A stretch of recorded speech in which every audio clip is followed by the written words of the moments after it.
7h38 et je suis très heureuse de retrouver ce matin après une petite semaine de congé Judith Mergui. Bonjour Judith. Bonjour Ilana, bonjour Christophe. Comment ça va? Bonne année. Bonne année. On en parlera demain de bonne année là. J'ai des trucs à dire déjà.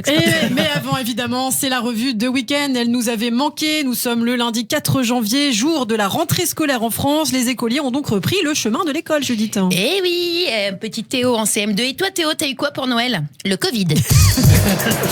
De la neige à Paris prévue ce jour. C'est vrai, ils ont annoncé un truc très blanc qui fait froid dans le dos. Alors après, ils parlaient peut-être de la candidature 2022 de Marine Le Pen. On reste en France, un homicide involontaire déploré lors d'un funeste réveillon. Le coup de feu serait parti lors d'une soirée déguisée sur le thème de la série sur les gangsters, d'ailleurs que j'adore, Peaky Blinders. Ouais, bah alors du coup, j'ai bien fait d'avoir annulé mon réveillon, le jeu de la dame ou Queen's Gambit. Non, j'ai bien senti que ce serait un échec. Pas mal, joli. Paris Match attire l'attention. Rien ne dit qu'en France, la prochaine campagne présidentielle pourra se dérouler de manière classique en présentiel. Oui, bah alors ça c'est sûr que serrer 23 000 mains sur des marchés à la saucisse en temps de Covid, c'est pas ce qu'il y a de plus recommandé. Alors après du coup, s'ils sont pas en campagne et qu'avec tout ce temps de gagné, ils veulent bosser sur notre pays et sur leur programme, moi ça me va perso. Les soldes d'hiver 2021 débuteront le mercredi 20 janvier 2021 et non pas le mercredi 6 janvier 2021.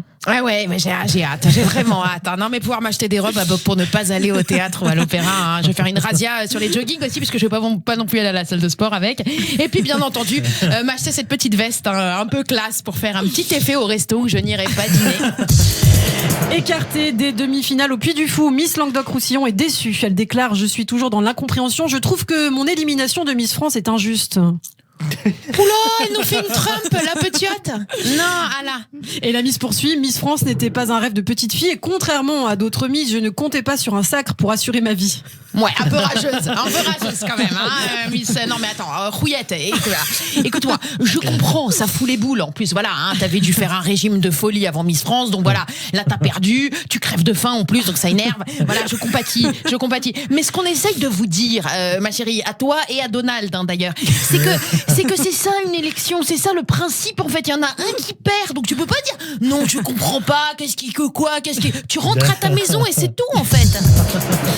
En référence à ce nouvel an sous couvre-feu dans ses vœux télévisés, Emmanuel Macron déclare: les places des villes et des villages sont éteintes.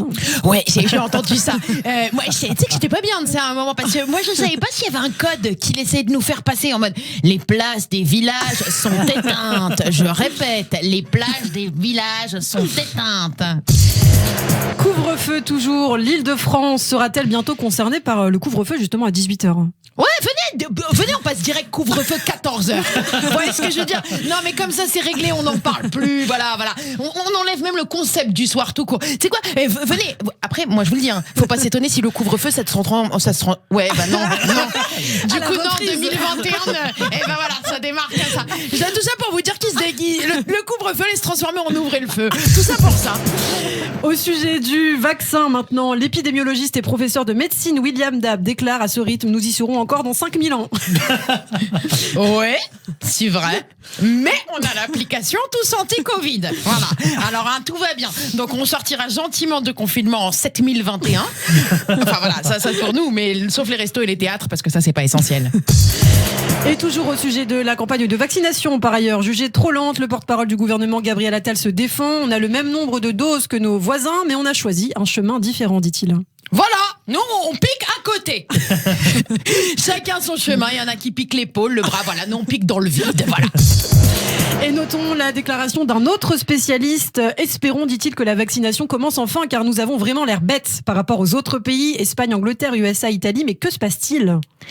Ou alors c'est une stratégie qu'on fait. Vous voyez ce que je veux dire? On envoie tous les autres pays d'Europe en cobaye, on regarde, on fait rien, et puis voilà, on voit ce qui se passe. Voilà.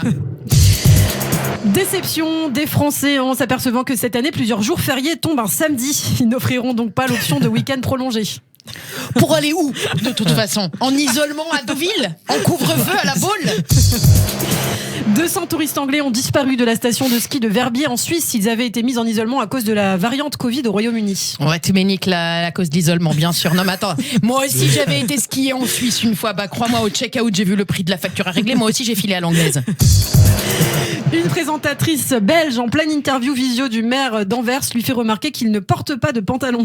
Oui, et alors attendez ce qu'il répond, je cite. Comment vous pouvez voir cela? Oh, probablement parce que je suis assis devant un miroir. Merde. Fin de citation. Ah oui, alors un miroir, en effet, monsieur le maire d'Anvers, à l'inverse de vous, ça réfléchit. Et là, ça nous a même montré l'envers du décor. Joli, merci beaucoup Judith Mergui. Je suis sûre que ça pourrait vous arriver, ça, quelque chose comme ça. Ouais, mais vous en rêveriez. J'adore. Oui, bien sûr. Ah là là, vous m'avez manqué, Judith. Mais moi aussi, je dois dire, vraiment. Bon, c'est un plaisir de vous retrouver. On retrouve dès demain. Eh bien entendu. Dès demain à 7h40, tout à fait. Il est 7h43 à présent et c'est le rappel des titres avec Christophe Darin.